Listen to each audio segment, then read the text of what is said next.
मंगलमय मंगलकरं वीतरागैया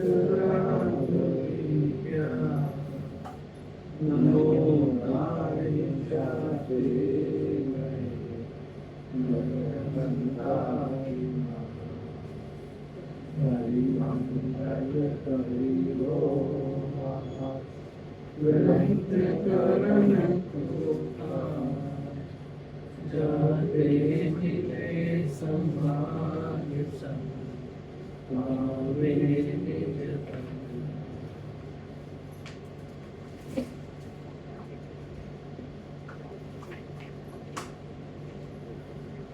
मोक्षमार्ग के ग्रंथ में 8वें अधिकार में चर्चा चल रही है और अनुयोगों की व्याख्यान पद्धति में विषय चल रहा है, जिसमें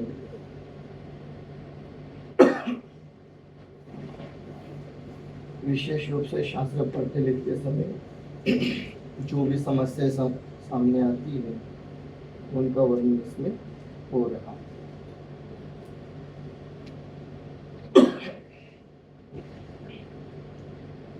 इसमें 301 नंबर 301 अलग है 300 वाले पेज पर लास्ट पैराग्राफ पढ़ता हूँ। तथा जिस अर्थ का जहाँ वर्णन है वह उसी की मुख्यता है, दूसरे अर्थ की वही मुख्यता करे तो दोनों उपदेश दृढ़ नहीं होंगे। इसलिए उपदेश में एक अर्थ को दृढ़ करे, परंतु सर्व चिन्ह का चिन्ह स्याद्वाद में और स्याद पद का अर्थ कथनचित है, इसलिए जो उपदेश हो उसे सर्वथा नहीं जान लेना। उपदेश के अर्थ को जानकर वहाँ इतना विचार करना कि यह उपदेश किस प्रकार है, किस प्रयोजन सहित है, किस जीव के कार्यकारी है इत्यादि विचार करके उसका यथार्थ अर्थ ग्रहण करें। पश्चात अपनी दशा देके जो उपदेश जिस प्रकार अपने को कार्यकारी हो उसे उसी प्रकार आप अंगीकार करें, और जो उपदेश जानने योग्य ही हो तो उसे यथार्थ जान लें। इस प्रकार उपदेश के फल को प्राप्त करें। ये चर्चा हमारी हुई। फिर यहाँ कोई कहे जो तुच्छ बुद्धि इतना विचार न कर सके वह क्या करे? उत्तर, जैसे व्यापारी अपनी बुद्धि के अनुसार जिसमें समझे सो थोड़ा या बहुत व्यापार करे, परंतु नफा नुकसान का ज्ञान तो अवश्य होना चाहिए। उसी प्रकार विवेकी अपनी बुद्धि के अनुसार जिसमें समझे सो थोड़े या बहुत उपदेश को ग्रहण करे, परंतु मुझे यह कार्यकारी है, यह कार्यकारी नहीं है, इतना तो ज्ञान अवश्य होना चाहिए। तो कार्य तो इतना है कि यथार्थ श्रद्धा ज्ञान करके रागादि घटाना, सो यह कार्य अपना सिद्ध हो उसी उपदेश को प्रयोजन ग्रहण करे। विशेष ज्ञान न हो तो प्रयोजन को तो नहीं भूले। इतनी तो सावधानी अवश्य होना चाहिए। जिसमें अपने हित की हानि हो उस प्रकार उपदेश का अर्थ समझना योग्य नहीं है। इस प्रकार स्याद्वाद दृष्टि सहित जैन शास्त्रों का अभ्यास करने से अपना कल्याण होता है। ये सब विषय हमारा पहले हो चुका। अब यहाँ से आगे विषय हम लोगों को यहाँ कोई प्रश्न करे, जहाँ अन्य अन्य प्रकार संभवित हो वहाँ तो स्याद्वाद संभव है, परंतु एक ही प्रकार से शास्त्र में परस्पर विरोध भाषित हो वहाँ क्या करें? जैसे वर्तमान योग में एक तीर्थंकर के साथ हजारों मोक्ष गए बतलाए हैं। वर्तमान योग में 6 महीना 8 समय में 608 जीव मोक्ष जाते हैं, ऐसा नियम कहा है। वर्तमान योग में ऐसा कथन किया है कि देव देवांगना उत्पन्न होकर फिर मरकर साथ ही मनुष्य आदि पर्याय में उत्पन्न होते हैं। कर्णान योग में देव की आयु सागरो प्रमाण और देवांगना की आयु बल्यो प्रमाण कही है इत्यादि विधि कैसे मिलती है। बहुत अच्छा और प्रश्न है शिष्य का, और एकदम प्रैक्टिकली प्रश्न है। जब वो प्रथमान योग पढ़ता है तो अन्य प्रकार से उसे ज्ञान मिलता है, अन्य प्रकार से जानकारी मिलती है। जब वही शिष्य द्रव्यान योग पढ़ता है, कर्णान योग पढ़ता है, तो अन्य प्रकार की जानकारी मिलती है। तो इसलिए वो कहता है यह विधि कैसी है। अब देखिए क्या क्या मिलाना चाहता है वो। यहाँ कोई प्रश्न करे, किसी का प्रश्न ऐसा हो सकता है, जहाँ अन्य अन्य प्रकार संभवित हो वहां तो स्याद्वाद संभव है। अन्य अन्य प्रकार से यदि कथन हो रहा है और वहां यदि आप स्याद्वाद को लगाना चाहते हैं तब तो ये बात संभवित है कि पॉसिबल है कि हाँ भाई कैसे कैसे। परंतु एक ही प्रकार से शास्त्र में परस्पर विरोध भाषित हो, परंतु एक ही प्रकार से शास्त्र में परस्पर विरोध भाषित हो वहां क्या करें। अब इसके उदाहरण, जैसे वर्तमान योग में एक तीर्थंकर के साथ हजारों मोक्ष गए बतलाए हैं। ये बात हम समझते हैं कि वर्तमान युग के शास्त्रों का अध्ययन करते हैं तो वहाँ हमें इस बात का विचार और इस बात का ज्ञान मिलता है कि वे तीर्थंकर हैं और तीर्थंकरों के साथ हजारों लोग एक साथ मोक्ष गए। कर्णान योग में 6 महीना 8 समय में 608 जीव मोक्ष जाते हैं, ऐसा नियम कहा है। तो कर्णान योग का नियम तो 6 महीना 8 समय में 608 जीवों का है, और तीर्थंकरों के साथ तो हजारों जीव मोक्ष गए हैं ऐसा वर्णन मिलता है। तो इनका मिलान कैसे हो। फिर वर्तमान योग में ऐसा कथन किया है कि देव देवांगना उत्पन्न होकर फिर मरकर साथ ही मनुष्य आदि पर्यायों में उत्पन्न होते। ये वर्तमान योग का कथन होगा। कर्णान योग में देव की आयु सागरों प्रमाण और देवांगना की आयु बल्यो प्रमाण कही है इत्यादि विधि कैसे मिलती है। कर्णान योग का नियम है देवों की जो आयु रहेगी वो सागरों का प्रमाण रहेगी। सागरों प्रमाण मतलब 1 सागर 2 सागर 3 सागर ऐसे, या उत्कृष्ट आयु रहेगी। और देवांगनाओं की आयु बल्यो प्रमाण, उनकी तो कुछ बल्यों में ही आयु होती है। और जब वर्तमान योग में लिखते हैं कि दोनों देवगति से चय होकर मनुष्य गति में उत्पन्न होते हैं तो कह रहे यह विधि कैसे मिलती है। तब ये हुआ उसका प्रश्न जो कि वास्तविक है। जब वो जीव स्वाध्याय करता है तब उसे ये समस्या निर्माण होती है। अब उसका उत्तर, कर्णान योग में जो कथन है वह तो तारतम्य सहित है और अन्य योगों में कथन प्रयोजनानुसार है। इसलिए कर्णान योग का कथन तो जिस प्रकार किया है उसी प्रकार है। औरों के कथन की जैसी विधि मिले वैसे मिला लेना।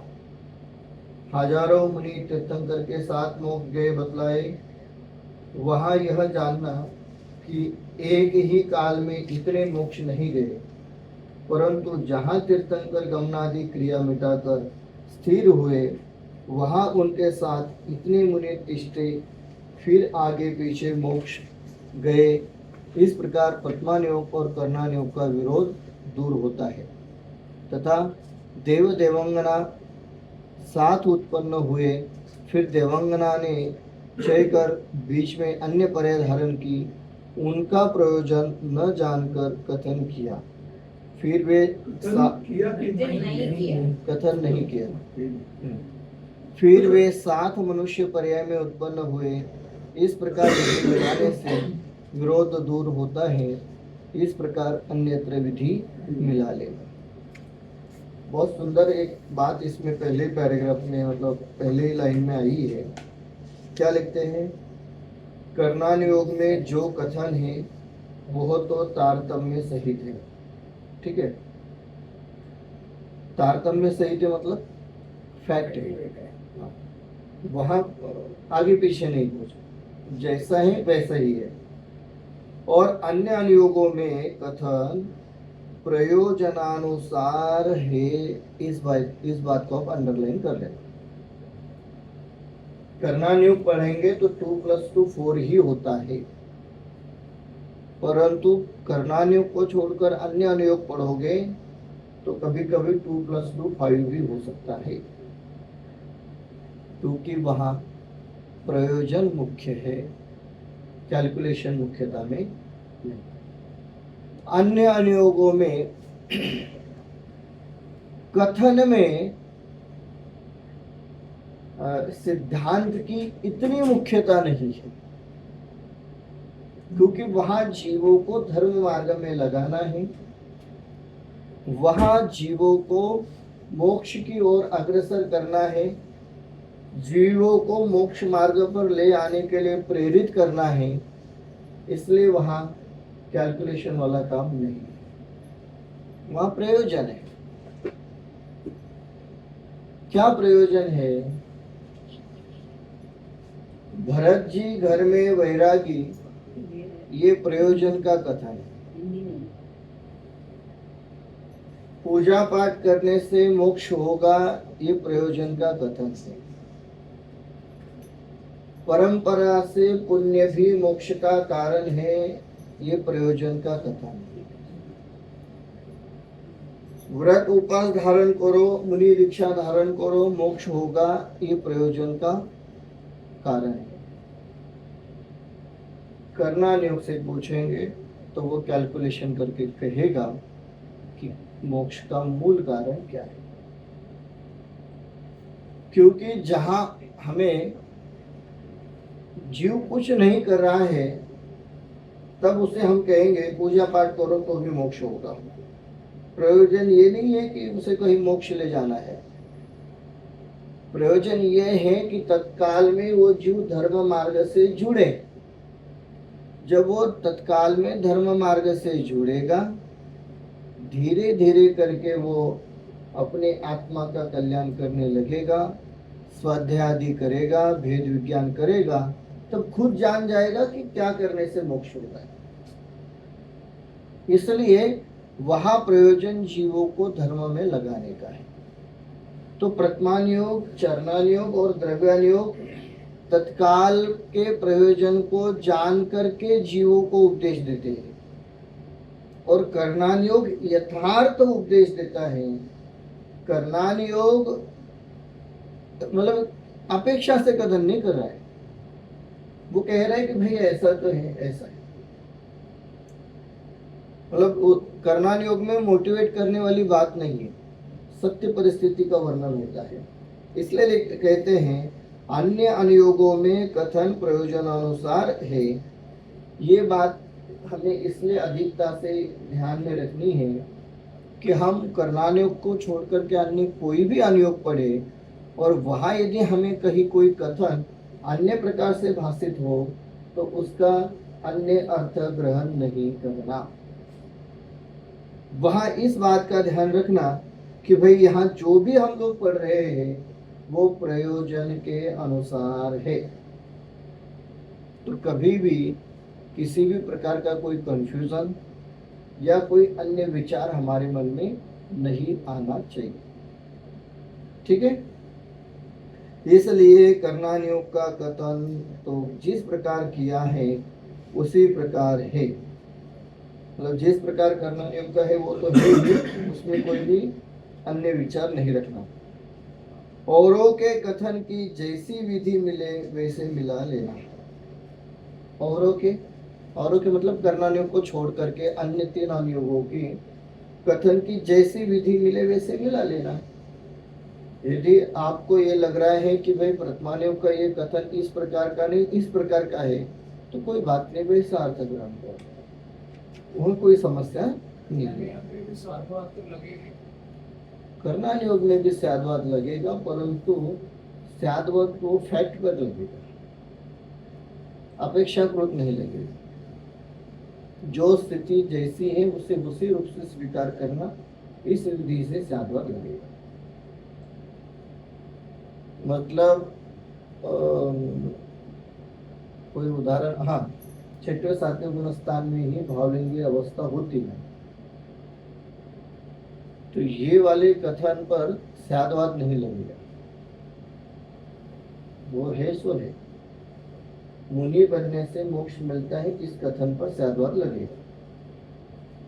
तो ये ऐसा नहीं है, अपेक्षा जो सत्य है, जो फैक्ट है वही अपेक्षा है करना, बिल्कुल उस हिसाब से स्वागत, उसकी अपेक्षा वो है, वही अपेक्षा, ऐसा उसको स्वागत लगे ऐसा। जी जी जी, जो जैसा है वैसा ही है, यही उसका स्यादवाद है, यही उसकी अपेक्षा है, पूर्ण करना नहीं योग भरा है, वही अपेक्षा है, बराबर।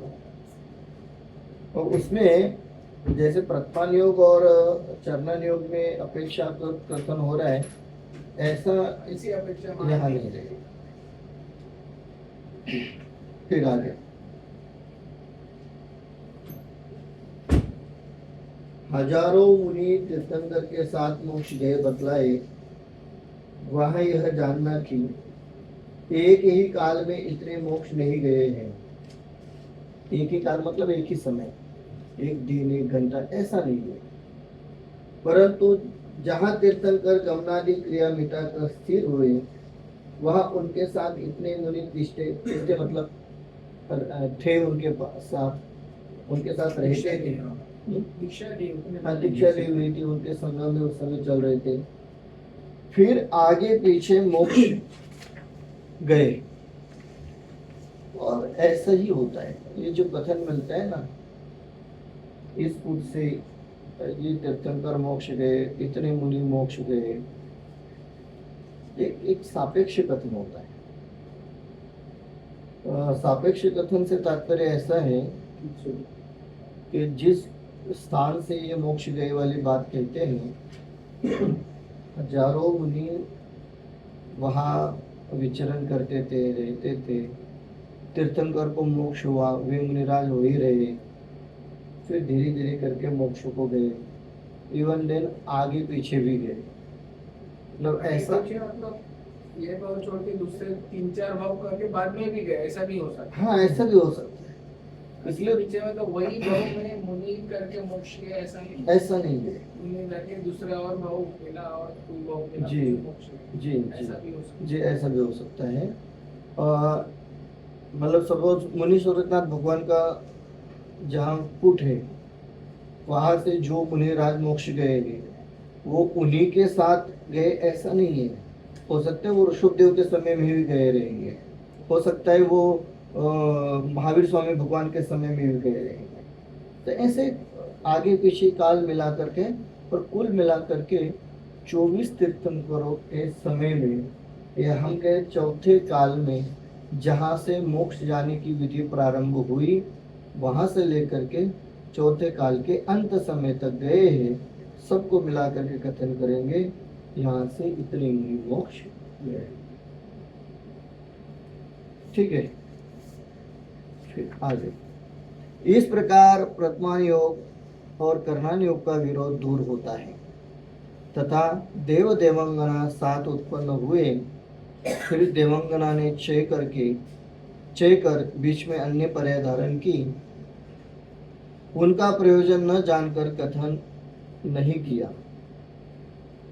ये हुआ कैसे कि देव और देवांगना एक साथ देवलोक में उत्पन्न हुए, प्रथमान योग कथन करेगा देव देवांगना यहाँ उत्पन्न हुए, फिर यहाँ से क्षय करके मनुष्य बने, तो वहाँ अभिप्राय उनका चल रहा है दोनों साथ उत्पन्न हुए, पर कथन ऐसा है कि देवांगनाओं की आयु अल्प होने के कारण से वे वहां से क्षय करके अन्य पर्याय को धारण करते हैं, और अन्य पर्याय से फिर मनुष्य पर्याय में आते हैं, और हम कहेंगे कि भाई तब तक देवगति का जो भी देव था वो भी मनुष्य पर्याय में आया, तो मोटा मोटा कथन ये होगा कि दोनों साथ मनुष्य गति में आए। अब इसमें जो बीच वाली पर्याय है उसे हाईलाइट नहीं कर रहे। क्यों? क्योंकि वो पर्याय अप्रयोजनभूत है, मतलब वहां कोई कारण ही नहीं बन रहा है। जैसे हम लोग विचार करते हैं कि यहाँ से हम लोग देवलाली के लिए निकले हैं, तो यहाँ से हम लोग निकले और इगतपुरी में रुके और फिर हम लोग देवलाली पहुंचे। तो हम कथन क्या करेंगे? हम देवलाली गए। कितना टाइम लगा? हम कहेंगे भाई 5 घंटे लगेंगे। नहीं साहब, वहां तो जाने में 4 घंटे लगते हैं। 1 घंटा कहाँ गया? कोई बहुत डीप में पूछेगा तो हम कहेंगे कि वही इगतपुरी रुके थे, अन्यथा स्किप करके हम आगे बढ़ते हैं, क्योंकि इगतपुरी रुकना प्रयोजनभूत नहीं। उसकी जानकारी किसी को देकर या किसी को लेकर या हम भी उसकी जानकारी रखें, वो कोई प्रयोजनभूत नहीं। तो इस प्रकार का कथन होता है। बहुत सारे ऐसे प्रतिमानियों कथन मिलते हैं ना, वो कथन में ऐसा ही होता है कि बहुत सारे टाइम पर ऐसी चर्चाएं होती है कि जो प्रयोजनभूत नहीं है।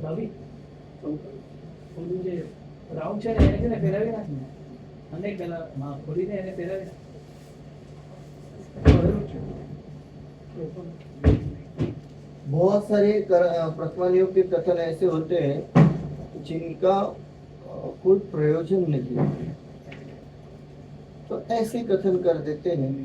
प्रयोजन नहीं मतलब तात्पर्य ये है कि जीवों को धर्म मार्ग में लगाना है, तो कथन कर देते। तो इसमें बहुत सारी कहानियां जो मिलती हैं वो इसी प्रकार की होती है। फिर कहते हैं कि फिर वे 7 मनुष्य पर्याय में उत्पन्न हुए, इस प्रकार विधि मिलाने से विरोध दूर होता है, इसी प्रकार अन्यत्र विधि मिला रहे। बाकी इस प्रकार की चर्चा करें, विचार करें तो हमारा कार्य सिद्ध हो रहा है, तो कहते फिर बाकी की विधि मिला ले। फिर प्रश्न है कि इस प्रकार के कथनों में भी किसी प्रकार विधि मिलती है, परंतु कहीं नेमिनाथ स्वामी का शौरीपुर में, कहीं द्वारावती में जन्म कहा, तथा रामचंद्रादि की कथा अन्य अन्य प्रकार से लिखी है इत्यादि। एकेंद्रियादि को कहीं सासाधन गुणस्थान लिखा, कहीं नहीं लिखा इत्यादि कथनों की विधि किस प्रकार मिलेगी? शिष्य बहुत डीप में विचार कर रहा है। कह रहा है कि भाई जो मोटी मोटी विधि तो मिल रही है और मोटी मोटी विधि मिलती हुई समझ में भी आ रही है, और फिर भी कहीं कहीं तो मिलती नहीं, फिर वहाँ क्या करे? उदाहरण में कह रहा है नेमिनाथ स्वामी का जो जन्म है वो शौरीपुर में हुआ या द्वारावती में हुआ? द्वारावती वो द्वारका। फिर रामचंद्र जी की कथा जो है वो कहीं अन्य प्रकार से मिलती है, कहीं अन्य प्रकार से मिलती है, फिर वहाँ क्या करे? और एक इंद्रिय आदि के लिए कहीं कहीं पर सासाधन गुणस्थान कहा है और कहीं नहीं लिखा है। अब ये बहुत टेक्निकली प्रश्न है उसके, वो गलत भी नहीं है, बिल्कुल सही है। अब ऐसे समय में क्या करें? इस प्रकार विरोध सहित कथन काल दोष से हुए हैं। इस काल में प्रत्यक्ष ज्ञानी वो बहुश्रुतों का तो अभाव हुआ और अल्प बुद्धि ग्रंथ करने के अधिकारी हुए। उनको भ्रम से कोई अर्थ अन्यथा भाषित हुआ, उसको ऐसे लिखा। अथवा इस काल में कितने ही जैन मत में भी कषय हुए हैं, सो उन्होंने कोई कारण पाकर अन्यथा कथन लिखे हैं। इस प्रकार अन्यथा कथन हुए, इसलिए जैन शास्त्रों में विरोध भाषित होने लगा। ये बात एक्सेप्ट की जा रही है। ये आपका कथन सत्य है, कहीं कहीं पर विधि नहीं ही मिल रही है। भाई जहाँ विधि नहीं मिल रही है उसका कारण ये है कि समय के अनुसार कथन इसमें अन्य अन्य रूप से पाए जाते मिलते हैं। अन्य अन्य कथन मिलने के कारण एक तो काल दोष, काल दोष के कारण से प्रत्यक्ष ज्ञानी नहीं है।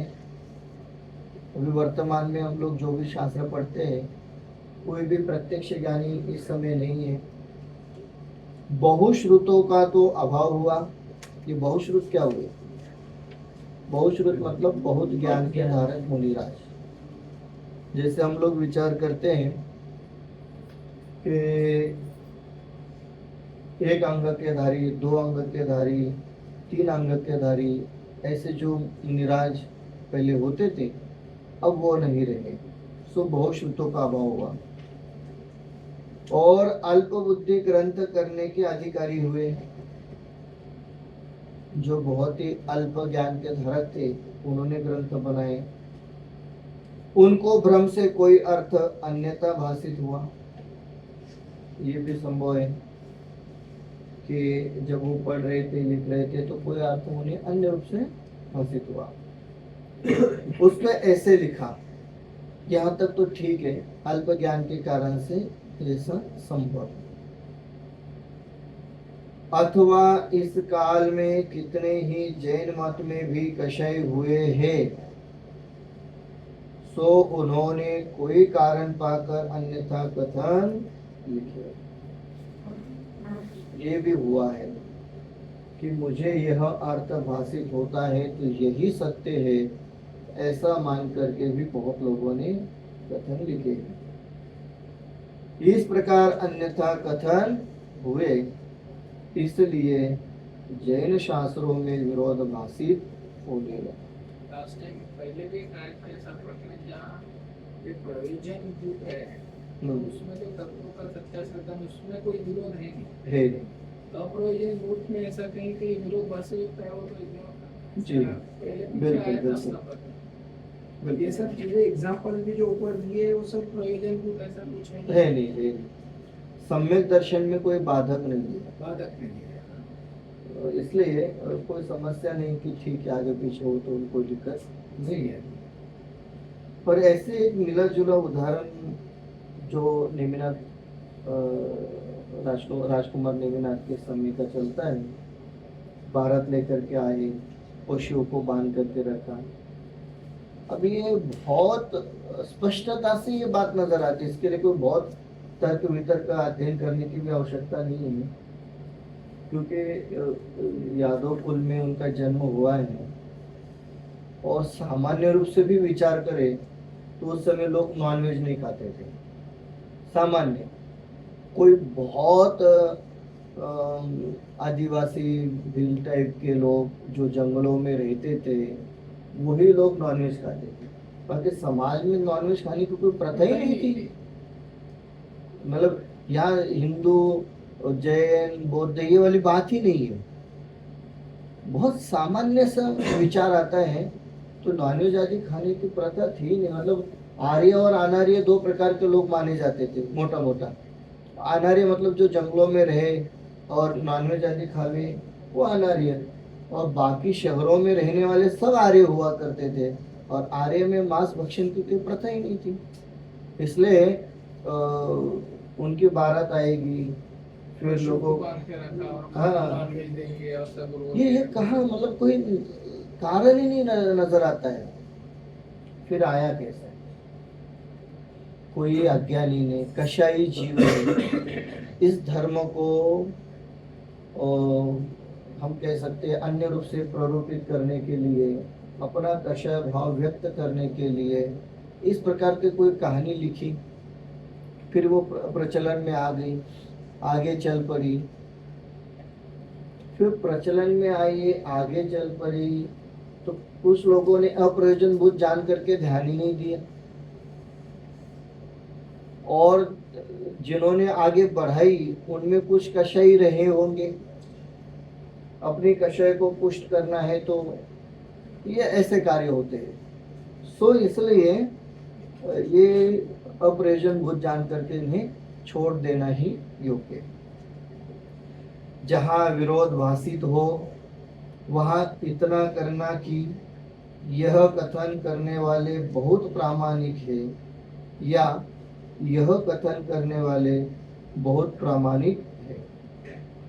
आपके इसमें क्या है गुजराती वाली? अप्रामाणिक होना चाहिए। हाँ, एक जगह प्रामाणिक ही है दोनों जगह पे। जिग्नेश भाई आप इसमें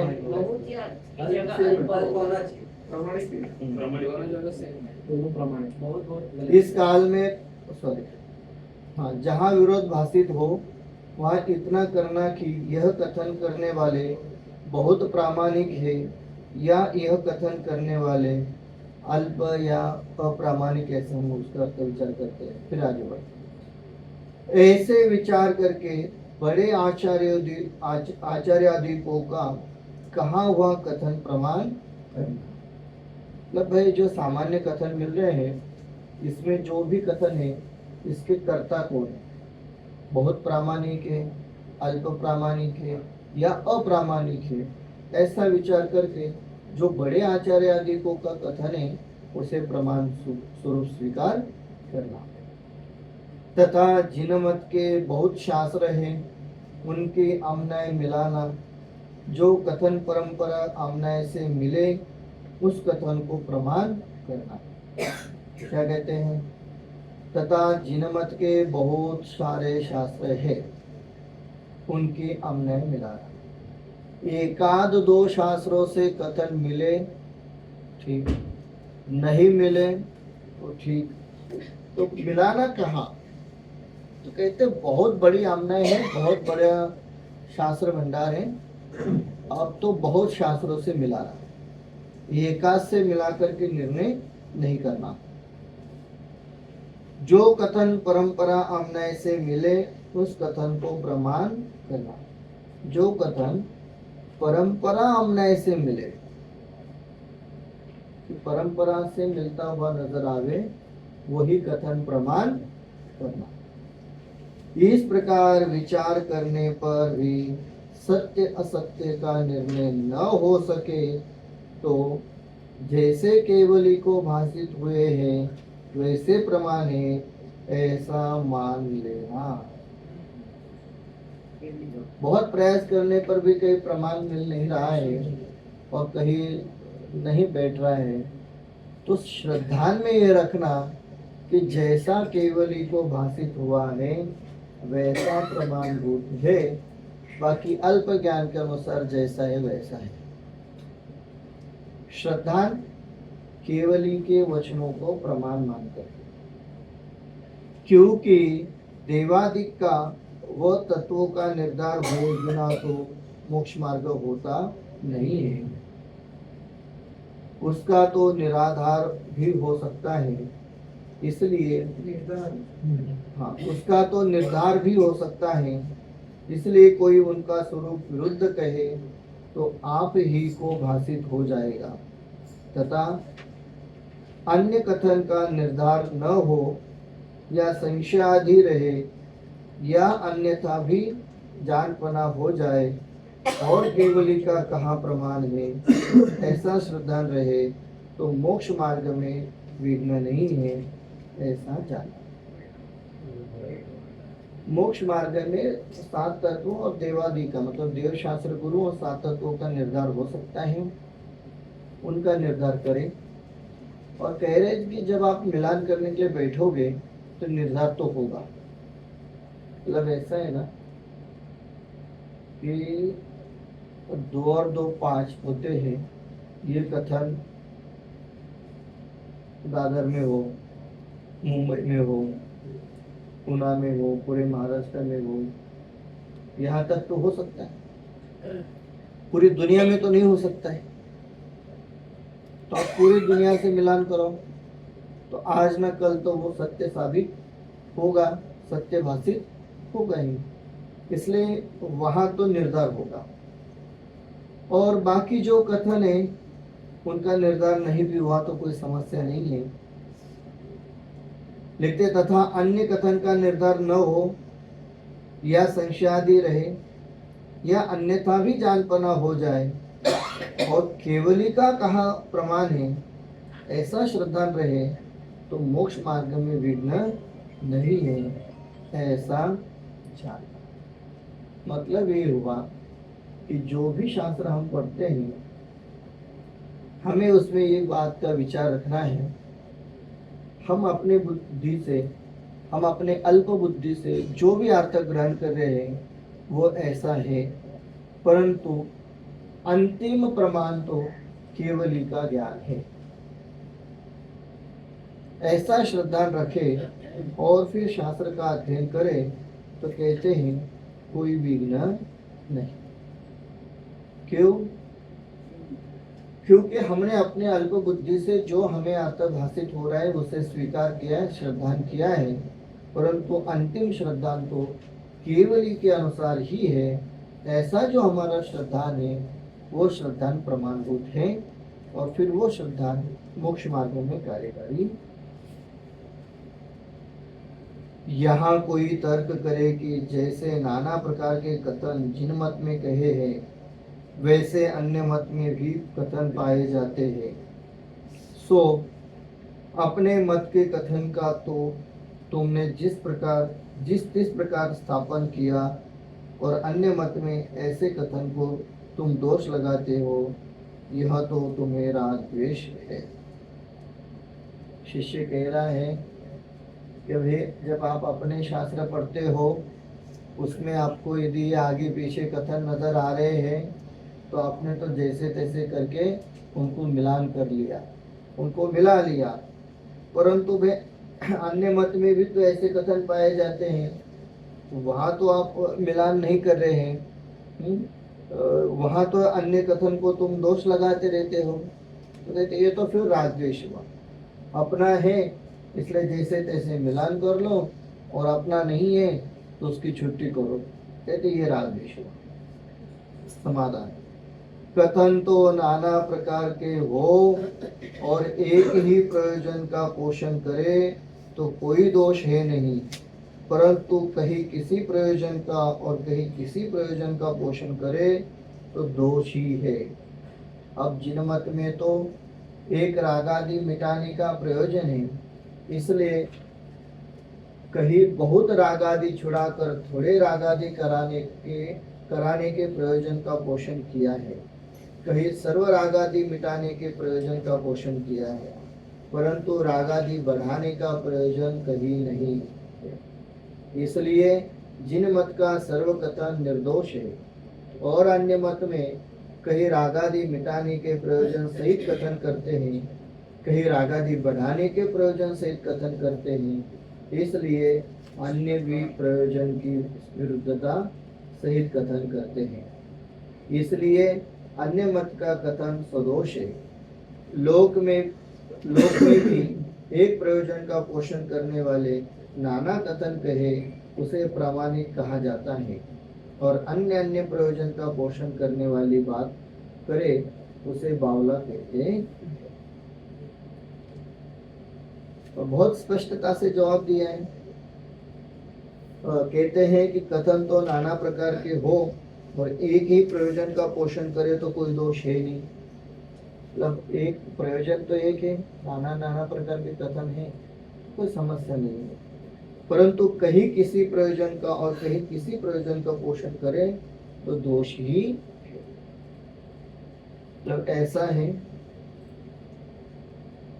जिन मंदिर बनाना है तो प्रयोजन तो एक ही है, अब अलग अलग प्रकार से कथन हो रहा है। कोई कह रहा है इस डिजाइन में बनाओ, कोई कह रहा है इस डिजाइन में बनाओ, ये मटेरियल में बनाओ, ये मटेरियल यूज करो, तो ठीक है ना, अलग अलग कथन है, एक दूसरे के विरोधी भी है। कोई कह रहा है पत्थर से बनाओ, कोई कहता है नहीं ईंट सीमेंट का बनाओ, कोई कहता है लकड़ी का बनाओ, एक दूसरे के विरोधी है, वो सब ठीक है, प्रयोजन एक है। अब प्रयोजन ही भिन्न भिन्न हो, कोई कह रहा है ये जो 10 लाख पड़े हैं इससे हम लोग एक रूम बना लेते हैं, लोग आएंगे जाएंगे बैठेंगे। कोई कहता है नहीं जिन मंदिर बनाओ, कोई कहता है नहीं ये सब छोड़ो, एक समाज मंदिर बनाते हैं जिसमें सबकी शादी ब्याह भी होगी। कोई कहता नहीं वो सब छोड़ो, गप्पे लगाने के लिए बनाते, सबका मनोरंजन होगा। तो प्रयोजन अलग अलग। अब प्रयोजन एक है, उस प्रयोजन की सिद्धि के लिए कथन किस प्रकार से हो रहा है वो ठीक है। प्रयोजन जिन मंदिर बनाने का है और फिर उसमें कथन लकड़ी का हो, ईट सीमेंट का हो, पत्थर का हो, मार्बल का हो, मिट्टी का हो, वहाँ कोई समस्या नहीं। ठीक है। फिर कहते हैं अब जिन मत में तो एक रागादि मिटाने का प्रयोजन है, इसलिए कहीं बहुत रागादि छोड़ाकर थोड़े रागादि कराने के प्रयोजन का पोषण किया है, कहीं सर्व रागादि मिटाने के प्रयोजन का पोषण किया है, परंतु रागादि बढ़ाने का प्रयोजन कहीं नहीं। यहाँ एक स्पष्टता है कि रागादि मिटाने हैं। देखो शब्द प्रयोग मिटाने हैं, घटाने नहीं, मिटाने हैं। अब मिटाने के लिए कहीं कहीं तो बहुत रागादि छुड़ाने की बात है, कहीं थोड़े बहुत रागादि करने की भी बात है।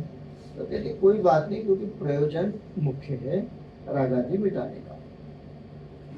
इसलिए जिन मत का सर्व कथन निर्दोष है, और अन्य मत में कहीं रागादि मिटाने के प्रयोजन से कथन करते हैं, कहीं रागादि बढ़ाने के प्रयोजन से कथन करते हैं। इस प्रकार अन्य भी प्रयोजन की विरुद्धता सहित कथन करते हैं। इसलिए अन्य मत का कथन सदोष है। मतलब कभी कभी कहते हैं कि भाई आप एक जीव दूसरे का करता धरता नहीं है, कोई किसी का सगा संबंधी नहीं है, आदि आदि कथन करते हैं। फिर कथन करते आप युद्ध करो और राज्य करो। तो ये दोनों कथन मिलते नहीं है, मिलान नहीं हो रहा है।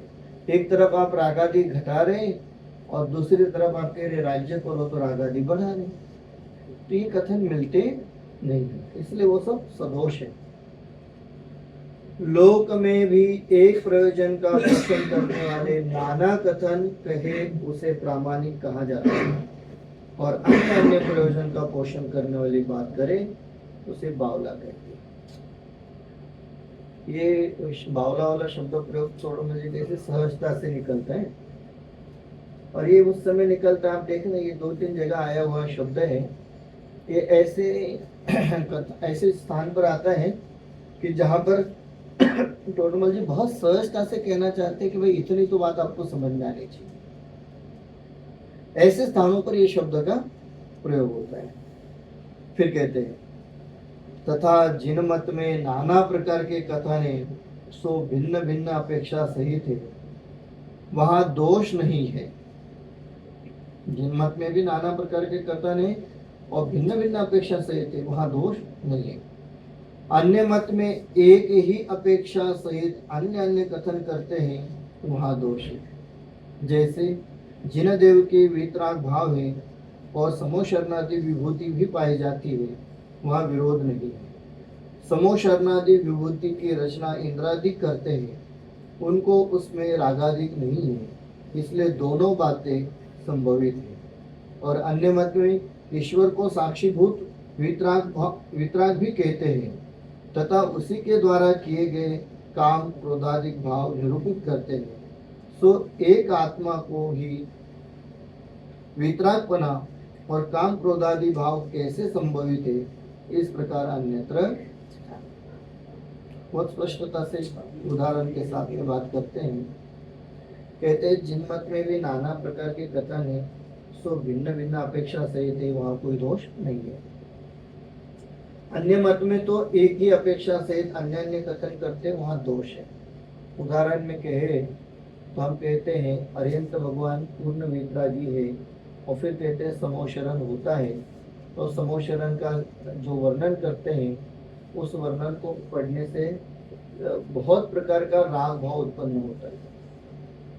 तो जो वीतरागी है उन्हें इस समोशरण की क्या आवश्यकता है, इस प्रकार का प्रश्न। जो वीतरागी हुए तो फिर राग उत्पन्न करने वाले साधन ही रखे क्यों? तो कहते हैं ये जो समोशरण आदि है ये तो इंद्रों के द्वारा बनाया हुआ है, और इस समोशरण में स्वयं वितरागी परमात्मा को कोई रस नहीं है, उन्हें इससे कोई लेना देना नहीं है, इसलिए ये कथन संभवित है और ये निर्दोष है।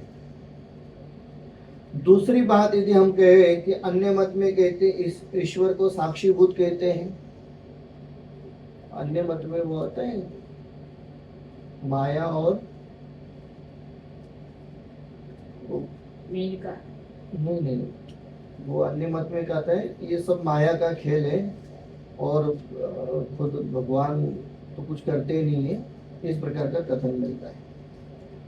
तो वो कहते हैं कि अन्य मत में ईश्वर को साक्षीभूत वितरागी आप कह रहे हो और उसी के द्वारा सारे विश्व का संचालन भी कराते हो, तो वो खुद रागी द्वेषी कामी क्रोधी भी होता है और वो भी त्रागी भी है। तो कहते एक ही आत्मा में ये दोनों बातें संभवित नहीं है। सर, वो सब भगवान के हाथ में सब शस्त्र और सब होते हैं। जी जी तलवार और वो जी, सब जी। देवी के हाथ में भी होते हैं। बिल्कुल बिल्कुल यही बात हो रही है कि जब आप उन्हें वितरागी भगवान कह रहे हो तो फिर ये शस्त्र अस्त्र की क्या आवश्यकता है? वो लोग वितरागी कहते हैं। हाँ वो लोग कहते हैं ना, वो मुझे याद नहीं आ रहा है पक्का, मैं एक बात भूल रहा हूँ। नैयायिक मीमांसक बड़े अच्छे हैं, उनका एक सिद्धांत है सांख्य मत में माया और आत्मा के लिए उन्होंने बहुत सुंदर या भगवान के लिए बहुत सुंदर शब्द प्रयोग किया उन्होंने, जिसमें वो मतलब हमारा जो निश्चय का कथन है या अध्यात्म है या समय सार का जो अध्यात्म है वो, और सांख्य मत का जो हाँ पुरुष और माया, वो कहते पुरुष निर्दोष होता है, माया स्वदोष है, सारा संसार माया ने रचाया है, पुरुष उसमें साक्षीभूत है। और फिर आगे चल कर के कहते हैं पुरुष की मर्जी के बिना पत्ता भी हिलता नहीं। तो समस्या यहाँ सांख्य मत का कथन है ये पूरा। सांख्य मत का अध्यात्म और जैन का अध्यात्म सेम है। जैन दर्शन का अध्यात्म और सांख्य मत का अध्यात्म एक लगभग पूरा समान ही है। अब भगवत गीता में वो देखिए ना, आत्मा के बारे में वर्णन होता है, जलता नहीं, कटता नहीं, मरता नहीं, ये सब क्या है? तो आध्यात्म का कथन नहीं, कोई किसी का करता धरता नहीं, हे पार्थ तू किसी को मारता नहीं, वो लोग अपने हिसाब से मरते हैं, आदि आदि सारा कथन हो रहा है। और फिर अंत में क्या करते हैं, इसलिए तुझे युद्ध करना चाहिए। तो जब ये सब कोई कारण ही नहीं तो युद्ध करे क्यों? यदि आपको ये बात अध्यात्म की समझ में आ जावे तब तो फिर आपको दीक्षा लेनी चाहिए। राजा मधु ना हाथी पर बैठ करके दीक्षा ली, राजा मधु युद्ध कर रहे थे, बाकायदा राग के साथ युद्ध कर रहे थे। युद्ध करते करते जब उन्हें वो यथार्थता का ज्ञान हुआ, उनकी भाषा में कह रहा हूँ, अपने में तो फिर भेद विज्ञान हुआ, जो उनके यहाँ यथार्थता का ज्ञान कराया ना श्री कृष्ण ने अर्जुन को, हम समझते ऐसे ही राजा मधु को ज्ञान हुआ। तो राजा मधु ने क्या किया, बीच युद्ध में युद्ध छोड़ दिया और हाथी पर जैसे बैठे थे वैसे केशवश करके मुनि दीक्षा धारण। तो ये यथार्थता है। अब हम कहे कि ये आपको सब समझ में आ गया, कोई किसी को मारता नहीं है, कोई किसी को बचाता नहीं है, तो चलो हम सबको मारते। क्यों? सब आयु प्रमाण मरने वाले हैं, सब आयु प्रमाण जीने वाले हैं। ये नहीं हो सकता है। तो ये समस्या उनके यहाँ आती है। तो वो कहते हैं एक ही आत्मा को दो प्रकार के भाव कैसे हो सकते हैं? हाँ, एक आत्मा को दो समय में दो प्रकार के भाव हो सकते हैं। एक आत्मा को एक समय में दो प्रकार के भाव नहीं हो सकते, और उन्हें एक समय में दो प्रकार के भाव होते, ऐसा वो मानते हैं। इसलिए कहते हैं कि अन्यत्र सारे कथन सदोष हैं, जिन मत में वो सारे कथन निर्दोष हैं।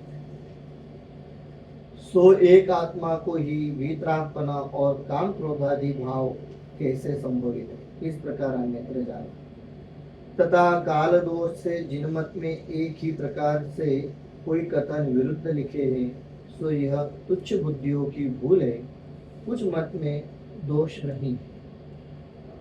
जिन मत में भी ऐसे कथन मिल सकते हैं, तो तुच्छ बुद्धि टोडरमल जी ने ऐसे शब्द प्रयोग करते हैं, आप बस उनका विचार करते हैं। क्या प्रयोग किया है? अल्प बुद्धियों की भूले, ऐसा शब्द प्रयोग नहीं किया है। बहुत सारी जगह टोडरमल जी ने अल्प बुद्धि शब्द का प्रयोग किया है, अज्ञानी, अल्पबुद्धि, यहाँ लिखा है तुच्छ बुद्धि। इसमें अज्ञानता गर्भित नहीं है, इसमें बुद्धि कम है। हेतु पूर्वक अज्ञानता का दिखाना चाह रहे हैं। हाँ, हेतु पूर्वक क्या लिखते हैं, तथा काल दोष से जिन मत में एक ही प्रकार से कोई कथन विरुद्ध लिखे गए नहीं, लिखे हैं, सो यह तुच्छ बुद्धियों की भूल है। क्योंकि जो अल्पज्ञानी है और यथार्थ श्रद्धा रखने वाला है, वो जीव इस प्रकार की भूल नहीं कर सकता है, और हो भी जावे तो भी वहां वो कथन लिखता है, मैं अपनी मति अनुसार ऐसा कथन कर रहा हूं। आप देखना शास्त्रों में ऐसे कथन मिलते हैं, या फिर मूल गाथा में, मूल सिद्धांत में इस प्रकार का कथन भाषित होता है, परंतु हमें अपनी बुद्धि अनुसार ऐसा भाषित होता है। तो दोनों कथन लिखेंगे। ये तुच्छ बुद्धि जो कषाय जीव है ना, वे ही इस प्रकार के कथन लिखते हैं कि भाई मैं जो कह रहा हूं वही सही है, आप तो रहने दो। उस प्रकार की बात है। इसलिए कुछ मत में दोष नहीं है। कुछ मत में दोष नहीं मतलब मूल आमने में, मूल परंपरा में दोष नहीं है। थोड़े बहुत कथन यहाँ वहाँ हो जाए तो उसे छोड़ दो। वहां भी जिनमत का अतिशय इतना है कि प्रमाण विरुद्ध कथन कोई नहीं कर सकता। हाँ, कहते हैं जिनमत का यह अतिशय मतलब उसका सिद्धांत इतना गहरा है कि कोई कितने भी कथन करेगा तो क्या करेगा, वर्तमान योग की कहानियों में यहाँ वहाँ थोड़े बहुत कथन करेगा, इससे ज्यादा कुछ नहीं कर पाएगा। प्रमाण विरुद्ध कथन कोई करने वाला, ये प्रमाण क्या है, वीतरागता से ही मोक्ष है, ये प्रमाण है। सम्यक दर्शन, सम्यक ज्ञान, सम्यक चारित्र प्रमाण है। अब इसके विरुद्ध में कोई कथन नहीं करेगा। हो सकता है चारित्र में थोड़ी बहुत गड़बड़ी कर देवे, व्रत नियम संयम में यहाँ वहाँ कथन करे तो ठीक है, उससे क्या होगा। सम्यक चारित्र के विरुद्ध में जाकर के कोई कथन नहीं हो सकता। कहीं शौरीपुर में, कहीं द्वारावती में नेमिनाथ स्वामी का जन्म लिखा है। सो कहीं भी हो, परंतु नगर में जन्म हुआ तो प्रमाण विरुद्ध नहीं है। आज भी तो होते दिखाई देते हैं। टोटमल जी की भाषा शैली देखिए कैसे चल रही है, बहुत सुंदर है, बहुत आनंद आता है। अब अंतिम प्रकरण में चल रहे हैं ना, तो अंत में तो ऐसी बात होगी कि देखो शौरीपुर में हो या द्वारावती में हो, नगर में ही जन्म हुआ ना, और आज भी होते हुए दिखाई देते हैं ना, तो छोड़ो इन बातों में कोई दम नहीं। इस प्रकार की भाषा है। फिर आगे लिखते हैं, तथा पूरा कर लेते हैं। तथा अन्य मत में सर्वज्ञादि यथार्थ ज्ञानियों के रचे हुए ग्रंथ बतलाए हैं, परंतु उनमें परस्पर विरुद्धता भाषित होती है। कहीं तो बाल ब्रह्मचारी की प्रशंसा करते हैं, कहीं कहते हैं पुत्र बिना गति नहीं होती। सो दोनों सच्चे कैसे हो, ऐसे कथन वहां बहुत पाए जाते हैं, तथा उनमें प्रमाण विरुद्ध कथन पाए जाते हैं। जैसे मुख में वीर्य गिरने से मछली के पुत्र हुआ, सो ऐसा इस काल में किसी के होता दिखाई नहीं देता और अनुमान से भी नहीं मिलता है। ऐसे कथन भी बहुत पाए जाते हैं। यदि यहाँ सर्वज्ञादि की भूल माने तो वे कैसे भूलेंगे, और विरुद्ध कथन मानने में नहीं आता, इसलिए उनके मत में दोष ठहराते हैं। ऐसा जानकर एक जिन मत का ही उपदेश ग्रहण करने योग्य है। शिष्य का प्रश्न चल रहा था, आप राग द्वेष करते हैं। अब टोटमल जी कह रहे थे हम राग द्वेष नहीं करते हैं। आप कोई प्रमाण सहित बात करो ना, तब तो हम स्वीकार करेंगे। हम फिर हम राग द्वेष क्यों करेंगे? आपकी बातों में कोई प्रमाण ही भाषित नहीं होता है और फिर हम कथन करें और ऐसे कथन को यदि आप राग द्वेष का कथन माने तो माने, फिर हम क्या करें? जैसे 10 लोग मिलकर के कहे कि आज मंडे है, 10 लोग मिलकर के बड़े बड़े ज्ञानी बैठ करके बड़े माथाकूट करके कहे कि आज सोमवार है, आज मंडे है, तो क्या करें? हम तो उसे स्वीकार नहीं कर सकते है ना भाई, क्योंकि आज संडे, आज रविवार है, ये त्रिकाल सत्य है। अब इसी को आप उल्टा सीधा कथन करके कहोगे तो हम कैसे स्वीकार करें? फिर हम आपका विरोध करें और आप कहेंगे कि हम राग द्वेष कर रहे हैं, तो ठीक है, फिर हम स्वीकारते हैं। उस प्रकार के कथन आ रहे हैं। कहते हैं तथा अन्य मत में सर्वज्ञादि यथार्थ ज्ञानियों के रचे हुए ग्रंथ बतला दे। वो कहते हैं हमारे भगवान ने रचे हुए ग्रंथ है, यथार्थ है, सत्य है, परंतु उनमें परस्पर विरुद्धता भाषित होती है। यदि ऐसा है तो विरुद्धता भाषित होती है। कहीं तो बाल ब्रह्मचारी की प्रशंसा करते हैं, कहीं कहते हैं पुत्र बिना गति नहीं होती, सो दोनों सच्चे कैसे हो? ये बड़े मतलब अटपटे कथन लगते हैं, हंसी के कारण बनते हैं तो, और ऐसे भाषित होते हैं कि ये मूल उनके यहाँ पर भी मूल ग्रंथ में तो ये है, ये आगे चलकर के कुछ लोगों ने मिलाए हुए कथन नजर आते हैं, और तत्काल परिस्थिति में जो भाषित होता है वैसा कुछ कथन ये मिलते हैं। क्या होता है, सामाजिक और राजकीय परिस्थिति को देख करके कुछ कथन किए जाते हैं, तो ये उस प्रकार के कथन नजर आ रहे हैं। हो सकता है संभावनात्मक रूप से जहाँ कहीं उनकी मेजोरिटी कम होती हुई नजर आती होगी, उस समय इस प्रकार के कथन किए होंगे कि वे पुत्र बिना गति नहीं होती। क्योंकि क्या हुआ है, ये मतलब मूल जैन दर्शन को ही फॉलो करके आगे सब लिखा गया है, तो इसलिए बाल ब्रह्मचारियों की प्रशंसा तो आपने कर दी।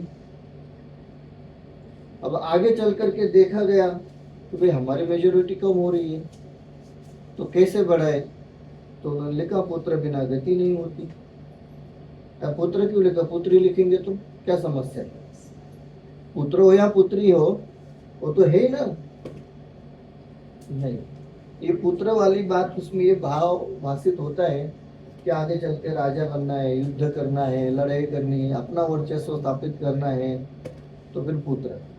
ये इस प्रकार के बालिश वाले कथन नजर आते हैं तरह से। सो दोनों सच्चे कैसे हो, ऐसे कथन वहाँ बहुत पाए जाते हैं। वो कहते बहुत सारे, हमने एक एग्जांपल दिया। तथा उनमें प्रमाण विरुद्ध कथन पाए जाते हैं। ये पहले वाले बालिश वाले कथन हुए, अब प्रमाण विरुद्ध वाले कथन हुए। जैसे मुख में वीरे गिरने से मछली के पुत्र हुआ, सो ऐसा इस काल में किसी के होता दिखाई नहीं देता, और अनुमान से भी नहीं मिलता है। ऐसे कथन भी बहुत पाए जाते हैं। प्रमाण और अनुमान दोनों से मिलान नहीं हो रहा है, ऐसे भी बहुत सारे कथन पाए जाते हैं। तो कहते हैं इसलिए वे सब असत्य है। यदि यहाँ सर्वज्ञादि की भूल माने तो वे कैसे भूलेंगे? मतलब उनके ग्रंथ तो सर्वज्ञ ने लिखे ना उनके, और वो कहते हैं यदि वो भूल से लिखे गए तो सर्वज्ञ भूलते नहीं है, इसलिए वो उनका संभव नहीं है। और विरुद्ध कथन मानने में नहीं आता, इसलिए उनके मत में दोष ठहराते। विरुद्ध कथन मानने में नहीं आता मतलब वो कहते इसमें जो लिखा है ना वो सब सही है, हम जैसा स्वीकार करते हैं कि यदि कहीं आपको विरोध भाषित आ रहा है, इसका अर्थ ये मूल अन्याय का कथन तो नहीं है। हम ये नहीं कह रहे कि हमारे शास्त्र में नहीं है, हम ये जरूर कहते कि है, परंतु मूल अन्याय का नहीं है। किसी ने मिलाया होगा, किसी कारण से आया होगा, तो आप उसे छोड़ करके यथार्थ कथन को ग्रहण करो। वो ऐसा नहीं कहते, वो कहते जो लिखा सब सही है। ऐसा जानकर एक जिन मत का ही उपदेश ग्रहण करने योग्य है। भाई यथार्थ जानो और जिन मत का ही उपदेश ग्रहण करो। अनुयोगों का अभ्यास क्रम है, ले रही इतना चलेगा ना? ये प्रश्न बहुत बहुत बार बना रहता है और सबके ही मन में बना रहता है, तो इसलिए इसका विचार करते हैं। वहाँ वर्तमान योग आदि का अभ्यास करना, ये हुआ सामान्य कथन। पहले इसका अध्ययन, पहले इसका अभ्यास करना फिर इसका करना, ऐसा नियम नहीं है, परंतु अपने परिणामों की अवस्था देखकर जिसके अभ्यास से अपनी धर्म में प्रवृत्ति हो, उसी का अभ्यास करना। अथवा कभी किसी शास्त्र का अभ्यास करे, कभी किसी शास्त्र का अभ्यास करे, तो कहीं कोई समस्या नहीं है। तथा जैसे रोज नामचे में तो अनेक रकमें जहाँ तहाँ लिखी है, उनकी रोजमेल में, हाँ, उनकी खाते में ठीक खतौनी करे तो लेन देन का निश्चय हो। उसी प्रकार अकाउंट बुक्स में, उसी प्रकार शास्त्र में तो अनेक प्रकार का उपदेश जहाँ तहाँ दिया है, उसे सम्यक ज्ञान में यथार्थ प्रयोजन से पहचाने तो हित अहित का निश्चय। पहले तो कह रहे हैं कि प्रथमान योग आदि का अभ्यास करें, फिर किसका पहले करें, तो कह रहे पहले इसका करें फिर इसका करें, ऐसा कोई नियम नहीं, किसी का भी करें। सुंदर बात एक इसमें आई है, अपने परिणामों की अवस्था देख कर करे। जिसके परिणाम कर्मयोग के अध्ययन में स्थिर होते हैं, वो कर्मयोग का करें, और जिन्हें कर्मयोग के अध्ययन में रुचि हो रही, वो कर्मयोग करे, कोई समस्या नहीं। तो उदाहरण बहुत सुंदर दिया है। रोज नामचे में अकाउंट बुक है, उसमें कहीं रकम लिखी है, अमाउंट बहुत सारी जगह लिखी है, अलग अलग प्रकार से लिखी है। तो वो कह रहे हैं कि उनकी खाते में ठीक खतौनी करे तो लेन देन का निश्चय हो। ऐसा होता है ना कि पैसे आए, हाँ, 10,000 रुपए आए, लेकिन किसके आए वो पंडित जी के आ गए, रोहित भाई के आ गए, जर्नल एंट्री से बराबर करना है। रोहमत को दिया, रोहित भाई से लिया, ऐसा नहीं चलेगा। प्रॉपर बराबर से करे तो हिसाब अकाउंट सेटल। सब लोग रोहित भाई का ही नाम लेते हैं। उनको देना है ना सबको। उसी प्रकार शास्त्रों में तो अनेक प्रकार का उपदेश जहाँ तहाँ दिया है। मतलब शास्त्रों में सब जगह सब प्रकार का उपदेश है, उसे सम्यक ज्ञान में यथार्थ प्रयोजन से पहचाने तो हित अहित का निश्चय। इसलिए सात पद की अपेक्षता सहित सम्यक ज्ञान द्वारा जो जीव जिन वचनों में रमते हैं, वे जीव शीघ्र ही शुद्धात्म स्वरूप को प्राप्त होते हैं। मोक्ष मार्ग में पहला उपाय आगम ज्ञान कहा है। आगम ज्ञान बिना धर्म का साधन नहीं हो सकता, इसलिए तुम्हें भी यथार्थ बुद्धि द्वारा आगम का अभ्यास करना, तुम्हारा कल्याण होगा। टोरमल जी यहाँ 2 बार कल्याण होगा शब्द प्रयोग करते हैं, और इसके पहले मेरे हिसाब से तीसरे अधिकार के अंत में कहीं आया था ये कल्याण होगा।